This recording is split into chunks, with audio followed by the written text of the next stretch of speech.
From CBS News headquarters in New York, this is the CBS Evening News with Walter Cronkite and John Lawrence in Syria, Bert Quint in the Sinai, Bob Allison in Suez, Marvin Kalb in Washington, Robert Pierpoint in Washington, Phil Jones in Portland, and David Dow in Chelsea, Massachusetts.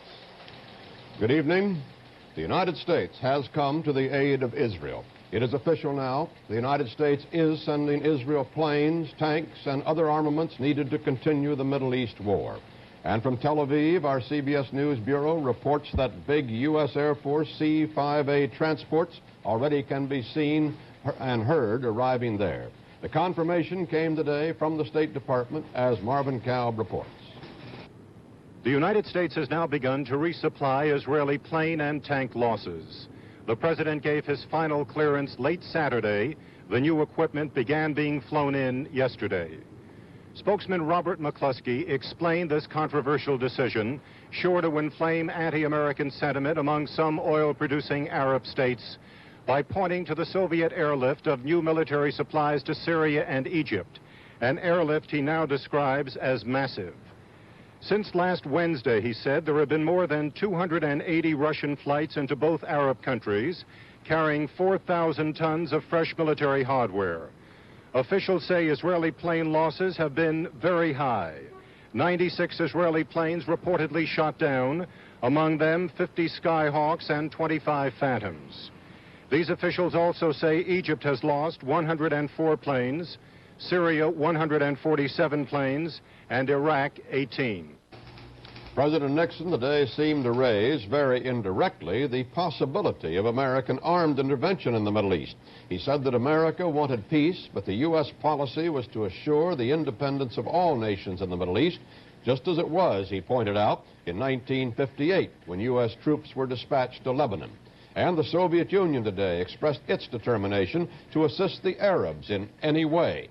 That, according to the Russian ambassador in Lebanon, will include new Soviet weapons never before used in the Middle East. No indication what they'll include.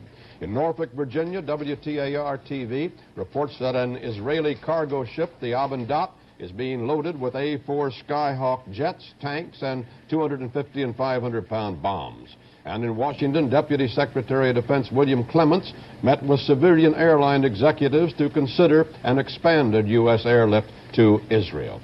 The American action has been justified on the grounds that it helps counter Soviet aid to the Arabs. While at this point there is no independent verification of that American government claim, John Lawrence uncovered this possibly telltale story on the Syrian front. The Soviet Union has been more deeply involved in the Syrian attack on Israel than the straightforward supply of arms and equipment. The Israelis captured these T-62 tanks, the newest in the Soviet arsenal. Russian-made Sukhoi fighter bombers have been in action, and there is suspicion, but no proof, that some may be flown by Soviet pilots. Today, at this recently captured Syrian command post, just behind the Israeli front lines, positive identification was made of Soviet advisors serving with the Syrian army.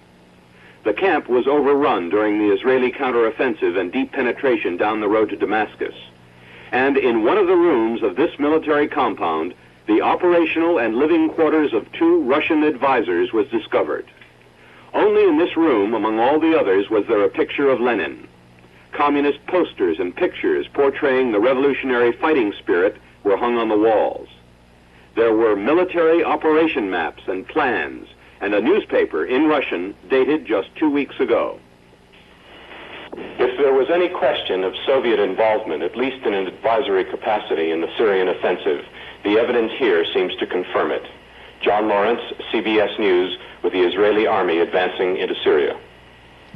On the fighting fronts today, heavy combat again. On the Sinai front, the Egyptians claim the battle has begun for the crucial passes through the sandy hills of the desert. Mitla Pass, 20 miles down the southern road from Suez.